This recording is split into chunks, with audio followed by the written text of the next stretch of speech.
시작을 가장 먼저 주님께 드리기로 작정하신 여러분들을 환영하고 축복합니다. 세상에는 참 법이 많이 있습니다. 같은 시대를 살아가도 우리나라의 법이 있고 또 한 나라를 비교하자면 또 미국에도 또 자신들만의 법이 있습니다. 우리나라랑 미국의 법이 같습니까? 네, 다릅니다. 수많은 나라가 있고 그 나라마다 각자 나라마다 수많은 법이 존재합니다. 그런데 이 법이라는 게 왜 있는 것이죠? 법은 간단하게 사회적 질서를 유지하고 또 그 법을 준수하면서 살아가는 그 시대를 또 안전하고 또 평안한 나라를 만들어가기 위해서 그렇게 법을 만듭니다. 그런데 이 법이라는 것이 완벽한가요? 그렇지 않습니다.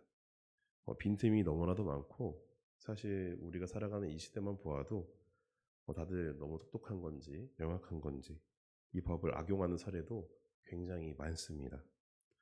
그래서 법을 개정하는 것이죠.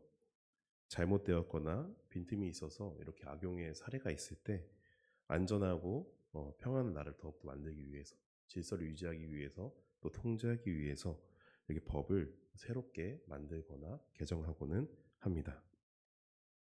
그런데 이 법이라는 것은 누가 만듭니까? 네, 사람이 만듭니다. 이 법이 완벽하지 않은 이유는 저는 딱 한 가지라고 생각하는데 사람이 만들기 때문에 완벽하지 않다고 생각합니다. 사람은 본인들 자체가 사람인 것 자체가 완벽할 수 없는 존재이기 때문에 완벽한 법을 만들 수가 없는 것이죠. 그래서 그냥 그 법을 통해서 통제하는 수단으로만 사용하고 있는 것입니다. 그런데 영원히 변하지 않는 법이 있습니다. 절대 개정되지 않을 법입니다. 그 어떤 법과는 비교도 할 수 없고 영원토록 수정할 필요도 없고 그리고 수정도 할 수 없는 그런 법이 있습니다. 무슨 법일까요? 알고 계시나요? 네, 맞습니다. 하나님의 법입니다. 하나님의 법은 태초부터 지금까지 단 한 번도 변한 적이 없습니다. 그렇다면 하나님의 법이 무엇입니까? 하나님의 법은 하나님의 말씀입니다. 그래서 하나님의 말씀은 이 성경에 수없이 많이 적혀 있습니다. 그런데 이 성경 말씀 보면 너무나도 크잖아요. 이거 법전이라고 생각하면 엄청나게 많은 말씀입니다. 그래서 예수님께서는 너무 쉽게 이 성경을 정리해 주셨습니다. 예수님께서 크게 두 가지로 정리해 주셨는데 첫 번째가 혹시 무엇인지 아시나요? 네, 맞습니다. 내 마음을 다하고 목숨을 다하고 뜻을 다하여 주 너희 하나님을 사랑하라. 이게 첫 번째 하나님의 법입니다. 그럼 두 번째는 무엇입니까? 네, 맞습니다. 내 이웃을 내 자신같이 사랑하라. 이게 두 번째입니다. 예수님께서는 정말 이 큰 성경을 간단하게 딱 두 문장으로 정리해 주셨습니다. 성경에는 수많은 율법이 있지만 하나님을 사랑하고 이웃을 사랑할 때 이 성경에 적혀 있는 하나님의 명령, 율법을 모든 것을 어기지 않고 지킬 수 있다라는 것입니다. 그래서 예수님께서도 이렇게 말씀하십니다. 마태복음에서 이 두 계명이 온 율법과 선지자의 강령이다라고 말씀해 주시죠. 그런데 오늘 말씀을 보면 이 사도 바울은 데살로니가 교인들에게 하나님을 기쁘시게 하는 삶을 살라고 권면하고 있습니다. 그렇다면 하나님이 언제 기뻐하실까요? 하나님의 법을 따를 때입니다. 하나님의 법을 어기지 않을 때 하나님께서는 가장 기뻐하십니다. 이거를 다른 말로 하면은 하나님께 순종할 때 하나님께서 기뻐하십니다. 그렇다면 바울이 말하는 하나님의 기쁘시게 하는 삶을 살라는 것은 무엇을 의미하겠습니까? 하나님의 말씀에 순종하는 삶을 살아가라 라는 말씀인 것이죠. 그러면서 데살로니가 교인들에게 몇 가지 오늘 권면을 하게 됩니다. 우리 그것들을 함께 살펴보면서 오늘 말씀을 나눠보도록 하겠습니다. 첫 번째는 3절에 있습니다. 우리 3절 말씀을 함께 같이 읽어볼까요? 함께 있습니다. 하나님의 뜻은 이것이니 너희의 거룩함이나 곧 음란을 버리고. 아멘. 첫 번째는 거룩하고 음란을 버리는 것입니다. 혹시 거룩하다라는 것이 무슨 뜻인지 알고 계시나요? 많은 사람들이 이 거룩하다에 대해서 여러 가지로 이제 이야기를 많이 하는데요. 이 거룩하다 이것은 가장 보편적으로 많이 쓰이는 해석은 구별되다, 그리고 분별하다, 그리고 잘라내다입니다. 바울이 권면하기에 앞서서 하나님의 이 뜻은 너희가 거룩함이라라고 말한 이유는 너희가 지금부터 내가 말하는 이 권면들을 위에서 구별되고 분별하고 또 확실하게 잘라내라라는 의미를 강조하기 위해서 먼저 하나님의 뜻이 거룩함이다라고 강조하고 있습니다. 바울이 왜 이렇게 말했는지 이때에 데살로니가 교인들의 삶의 현장으로 들어가 보면은 우리가 알 수 있습니다. 먼저 첫 번째로 바울이 권면했던 것은 음란을 버리는 것입니다. 이들의 삶을 한번 보겠습니다. 이때는 1세기 헬라 사회입니다. 이 1세기 헬라 사회의 남성들에게 있어서는 이 음란에서 벗어나기란 굉장히 어려운 일이었습니다. 그리고 그런 문화 속에서 살고 있었습니다. 지금 우리가 살아가고 있는 이 시대야 당연히 부부 사이에서만 이런 성적 관계를 맺는 것이 당연한 것이었지만 이 1세기 헬라 사회에서는 이러한 사고가 굉장히 낯선 것이었습니다. 자신의 이 성적인 쾌락을 위해서 정부, 즉 아내가 아니지만 따로 교제를 하는, 사귀는 이성이 있었고 또 그들과 음란한 행위를 하는 것이 전혀 어색하지 않고 당연하게 여겨지던 그런 시대였습니다. 그뿐만이 아니라 음녀와 성적 관계를 일상적으로 맺을 정도로 너무나도 이런 성적으로 문란한 시대에 살아가는 것이 당연한 시대였습니다. 그래서 데살로니가 교회에 있는 사람들이 이러한 시대 속에 살고 있었다는 것이죠. 근데 당시에는요, 이런 사회적 문화뿐만이 아니라 종교적으로도 이러한 문란한 사회가 너무나도 당연히 자리 잡고 있었습니다. 당시에는 그 그리스 신전이 굉장히 많았습니다. 특히 이 신전들 중에서 이제 아프로디테 신전에는 1000명이 넘는 여사제들이 있었다고 합니다. 그런데 이걸 말을 좋게 표현해서 여사제지 이들이 무엇을 하는 사람이었습니까?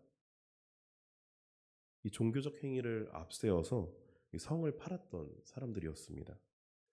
데살로니가 교인들은 이제 그리스도를 믿고 또 회심하고 자기가 성결의 삶을 살아가겠다고 다짐했지만 이러한 문란한 사회 속에서 이렇게 계속해서 살아가기에는 본인들도 예수님을 만나기 전에 수십 년간 그렇게 살아왔던 입장이었기 때문에 매우 어려운 일이었습니다. 그 사회적 분위기에 충분히 휩쓸려서 그들이 다시 그리스도를 잊어버리고 동요될 것은 너무나도 당연한 사실이었던 것이죠. 생각해보면 맞습니다. 예수님을 만났다고 하지만 이전에 죄된 나의 모습을 버리는 것은 결코 쉬운 일이 아닙니다.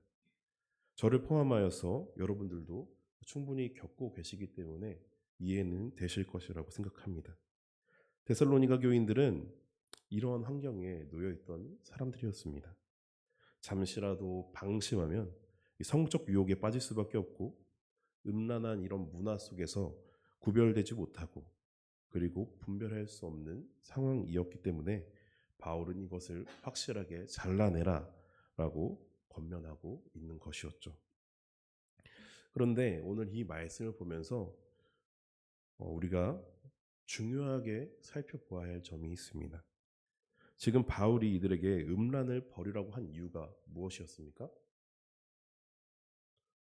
그런 시대에 살고 있었던 이 데살로니가 교인들, 그 사단이 이 데살로니가 교인들을 가장 무너뜨리기에 좋은 이 시대적 환경을 이용하고 있다는 것입니다. 그렇다면 우리가 이 말씀을 볼 때 어떻게 바라봐야 할까요?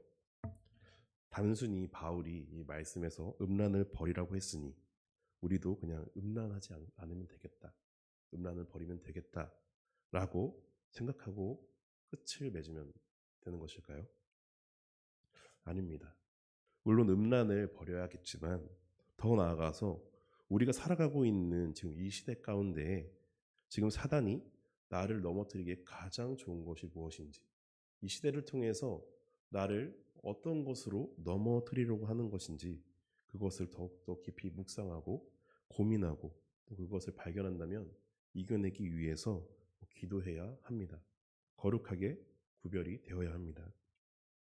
그러나 우리가 가장 넘어지기 좋은 죄악들, 그리고 다른 이 무엇보다도 이 달콤하고 나를 유혹하는 이 죄악들이 무엇인지 파악한다고 해서, 그리고 그것을 깊게 고민한다고 해서 이것들이 해결이 되던가요? 절대로 불가능합니다. 그게 가능하다면 저에게 가장 큰 유혹거리가 아닌 것입니다. 우리의 힘으로도 이 죄악에서 벗어날 수 있었더라면 하나님께서는 아마도 성경에 이렇게 말씀하셨을 것입니다. 죄악에서 벗어나기 위해서 깊게 묵상하고 고민하고 너희의 힘을 충분하게 길러내어서 이겨내라, 이렇게 말씀하셨겠죠. 하지만 하나님께서는 그렇게 말씀하시지 않으시고 내가 너와 늘 함께하겠다, 그리고 성령을 너희에게 보내주겠다라고 말씀하셨습니다. 이 말은 무슨 뜻이냐면 곧 성령을 의지하라라는 것입니다. 애초에 바울이 말하는 이 거룩함이라는 단어는 애초에 사람에게 쓰일 수 있는 단어가 아닙니다. 거룩이라는 것은 인간의 속성으로 볼 수 있는 것이 아니라 하나님의 속성입니다. 그런데 바울이 거룩하라고 말하는 의미가 무엇이겠습니까? 사람의 속성이 아닌 하나님의 속성을 가지라고 말하는 것이 어떤 의미가 있겠습니까? 바로 거룩하신 하나님과 함께하라라는 것을 강조하는 것입니다. 제가 어제 전도부 설교를 했었는데요. 아마 여기 들으신 분들도 계실 것입니다. 꽃향기는 무엇이 있어야 꽃향기가 납니까? 꽃향기는 무엇이 있어야 향기가 나죠? 네, 꽃이 있어야 됩니다. 꽃이 없고서는 꽃향기가 날 수 없습니다. 맛있는 음식의 냄새가 납니다. 그렇다는 것은 여기 무엇이 있다는 것입니까? 네, 맛있는 음식이 있기 때문에 맛있는 냄새가 나는 것입니다. 그 어떠한 것이라도 아무것도 없으면 냄새가 날 수 없습니다. 우리가 그리스도의 향기를 내뿜으려면 내 안에 누가 계셔야 이 향기를 내뿜을 수 있죠? 네, 성령님, 그리스도가 있어야 그 향기를 내뿜을 수 있는 것입니다. 그리스도가 계시지 않으면 내가 아무리 이 냄새를 풍기려고 해도 풍길 수가 없는 것이죠. 저는 같은 의미로 이 거룩하다라는 것은 하나님의 속성인데 우리가 거룩해지려면 유일한 방법이 무엇이겠습니까? 내 안에 하나님이 계셔야 되는 것입니다. 하나님께서 내 안에서 역사해 주셔야 그때서야 비로소 내 안에 계시는 하나님으로 인해서 이 거룩함의 모습이 삶으로 드러나는 것입니다. 그래서 바울은 데살로니가 이 교인들에게는 이 음란을, 지금 우리가 이 말씀을 듣는 우리에게는 가장 달콤한 사단의 유혹을 이겨내려면 하나님과 함께함으로 그것을 이겨내라라는 것을 권면하고 있는 것이죠. 사랑하는 성도 여러분, 하나님과 늘 함께하시고 하나님께 늘 도움을 구하시기를 예수님의 이름으로 소망합니다. 두 번째는 형제를 사랑하는 것입니다. 그런데 오늘 말씀을 잘 읽어보면 데살로니가 교인들은 이미 형제를 충분히 하나님의 말씀에 근거하여 사랑하고 있다고 표현하고 있습니다. 우리 9절에서 10절 말씀을 함께 읽어보도록 하겠습니다. 9절 10절 함께 있습니다. 형제 사랑에 관하여는 너희에게 쓸 것이 없음은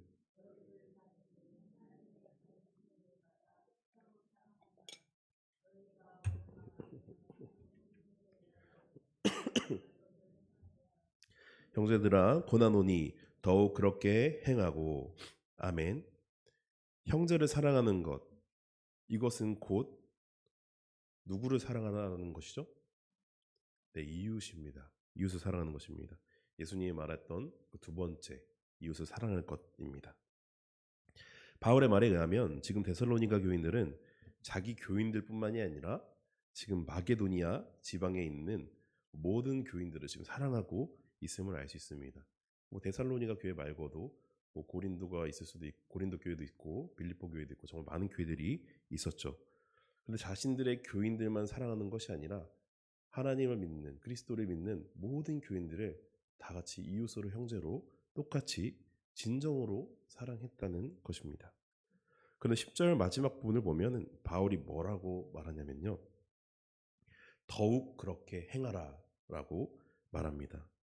이들은 이미 하나님의 말씀을 따라서 서로 형제를 사랑하고 있는 상태였습니다.